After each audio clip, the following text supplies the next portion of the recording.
Bom, gente, eu tenho um vizinho que adora cortar a grama dele bem no horário que eu quero gravar aula. Mas eu espero que vocês não estejam ouvindo. Eu acho que não dá para ouvir. Vamos lá. Na última aula, nós estávamos falando de equação horária da velocidade. E lembra que eu falei para vocês que além da equação horária de velocidade, nós tínhamos também a equação horária de posições? Se o objeto está em movimento, ele também sai do lugar, óbvio, né, em relação ao referencial. Então, ele vai ter um deslocamento, ele vai ter uma mudança na sua posição ao longo do tempo. Então, eu tenho que ter uma equação que descreva como vai acontecer essa mudança de posição ao longo do tempo. É essa equação aqui, tá? Eu vou colocar ela um pouquinho maior aqui só para falar dela. Essa equação aqui. Alguns chamam essa equação de sorvetão, para memorizar um pouquinho melhor e lembrar da equação quando estiver fazendo avaliação, coisa assim, onde não tem consulta, tá? A equação de posição, ela vai dizer para você, ó, esse objeto está em movimento. Se for essa equação aqui, vocês já sabem que o movimento é uniformemente variado, porque se for um movimento uniforme, a equação fica menor, né? Fica só S igual a S0 mais VT, que foi o que vocês fizeram na P1. E esses dados aqui vão dar para vocês as informações que vocês precisam de como vai acontecer esse deslocamento, tá? Então, quem é esse S aqui, vocês já sabem, né? É a posição final.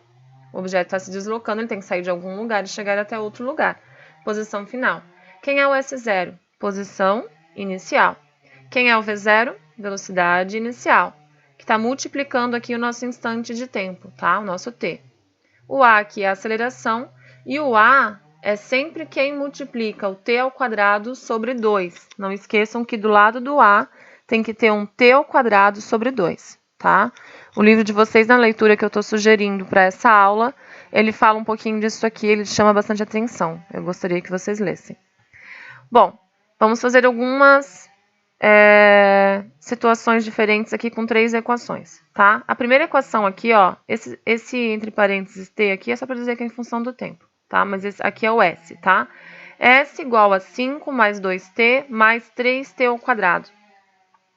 Vamos identificar, comparando com a nossa equação geral, o que significa cada um desses valores, tá? Isso aqui tá tudo no SI, não tem o SI aqui do lado, mas eu tô dizendo para vocês que é tudo no SI. Vamos lá. Quem é esse 5 aqui? O 5 é o termo independente da minha equação. Quem é o termo independente aqui? É o S0, tá vendo? Que ele não está multiplicando ninguém, está sozinho, é só um número. Nesse caso, uma letra, né? Mas ele vai ser substituído por um número solitário aqui, um termo independente. Então, esse 5 está no lugar do S0. Significa que nessa equação aqui, nesse movimento aqui, a posição inicial é 5 metros. Tá aqui, ó. O objeto partiu da posição 5 metros. O que vai ser esse 2 aqui? O 2 está multiplicando o t. Na equação geral, quem é que multiplica o t? O V0. Então, esse 2 vai ser a minha velocidade inicial. Tá? Então, o objeto sai da posição 5 com uma velocidade inicial de 2 metros por segundo. Cuidado com o sinal, ó, é positivo aqui. Na equação também sempre vai ser positivo, né? Mas nos valores a gente define. Aqui é mais 2, então a velocidade inicial é positiva, ou seja, o movimento começa sendo progressivo. Ele está indo na nossa reta para a direita, tá? No sentido da trajetória. E olha só, quem é a aceleração? A aceleração não é sempre quem multiplica o t ao quadrado sobre 2? Quem é que está multiplicando o t ao quadrado sobre 2 aqui? Tá faltando alguma coisa, né? Não tem o sobre 2. Então, se eu fosse pensar o número que teria que estar aqui no lugar da aceleração, vocês acham que vai ser esse 3 aqui? Não vai. Teria que ser um número que, quando eu dividisse por 2, desse esse 3 aqui. Porque não tem o sobre 2, tá vendo? Então, quem é que dividindo por 2, aqui na minha equação geral, daria 3? O 6. Então, a minha aceleração, na verdade, é 6 metros por segundo ao quadrado. Se tivesse um sobre 2 aqui, aí sim a aceleração seria 3, tá? Mas não tem o sobre 2, então eu tenho que imaginar que esse número já foi dividido por 2. Então, se ele já foi dividido por 2, é ele que é a aceleração. Então, 6, quando eu dividir por 2 aqui, ó, vai dar esse 3 aqui. Então, esse 3 não é a minha aceleração, e sim o 6.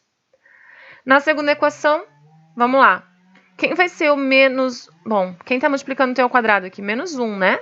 Então, quem vai ser esse menos 1 que está na frente do t ao quadrado? Cuidado. Quem multiplica o t ao quadrado sobre 2 é a aceleração. Então, esse valorzinho aqui, ó, esse menos 1 que está na frente do t ao quadrado, é a dica para eu descobrir a minha aceleração, não é a posição inicial. Só está invertida a ordem ali para confundir um pouquinho. Vamos lá. Qual é o número que, quando eu dividir por 2, vai dar esse menos 1 ali? É menos 2, né? Então, a minha aceleração é menos 2 metros por segundo ao quadrado. Certo? Quem é esse 2 aqui, que está multiplicando o tempo? Quem multiplica o tempo não é a velocidade inicial? Então, esse 2 positivo vai ser a minha velocidade inicial. Velocidade inicial, 2 metros por segundo.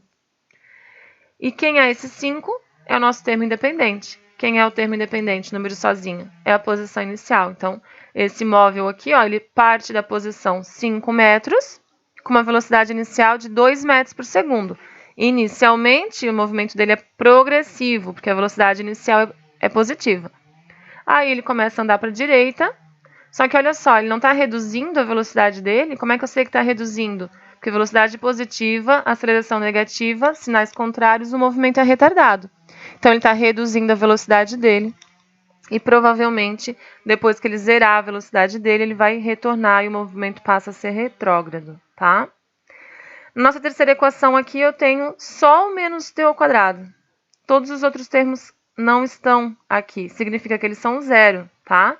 Então, vamos olhar para esse t ao quadrado aqui. Quem é que está multiplicando o t ao quadrado? O menos 1. T ao quadrado me dá a dica de quem? Da aceleração. Então, menos 1 tem que ser o valor de resultante de uma divisão por 2.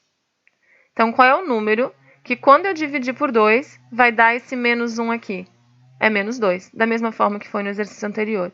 Então, a minha aceleração é menos 2 metros por segundo ao quadrado.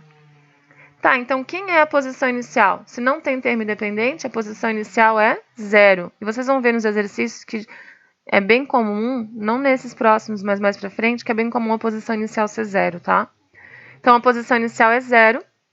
E quem é a velocidade inicial? Já que não tem aqui ninguém multiplicando t, ela também é 0, tá? Então, posição inicial 0, velocidade inicial 0.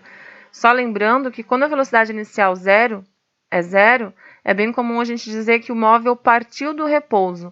Então, nesse caso, ela partiu da posição 0, com uma velocidade inicial 0, e a aceleração dele é menos 2 metros por segundo ao quadrado, ok?